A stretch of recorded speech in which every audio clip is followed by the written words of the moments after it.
கிறிஸ்துவுக்குள் பிரியமான சகோதர சகோதரிகளே, உங்கள் அனைவரையும் தினமொரு முத்துக்கள் நிகழ்ச்சியில் சந்திப்பதில் மிகுந்த மகிழ்ச்சி அடைகிறேன்.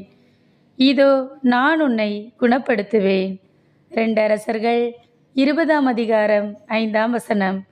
பிரியமானவர்களே, இறைவன் நம் மன்றாட்டை கேட்பவர், நம் கண்ணீரை காண்பவர், நம்மை குணமாக்கும் மருத்துவர். வேதத்தில் எசேக்கியா ராஜா வியாதிப்பட்டு மரணப்படுக்கையில் இருந்தார்.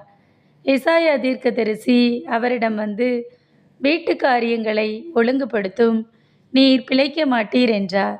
எசேக்கியா ராஜா சுவர்புறமாய் திரும்பி ஆண்டவரை நோக்கி கதறி அழுதார்.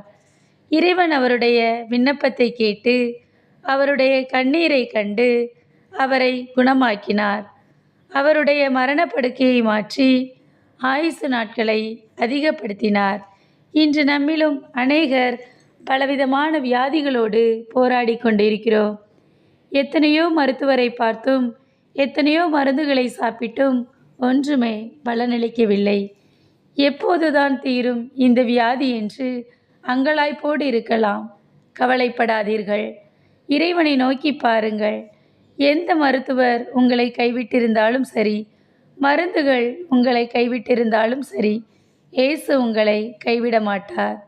அவரே உங்களை குணமாக்கும் வைத்தியர், உங்கள் கண்ணீரை மாற்றுபவர், உங்கள் விண்ணப்பத்தை கேட்பவர்.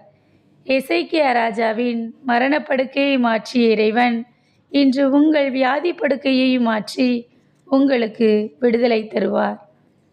அன்பு இறைவா, எங்கள் கண்ணீரை காணும் தேவன் நீரே.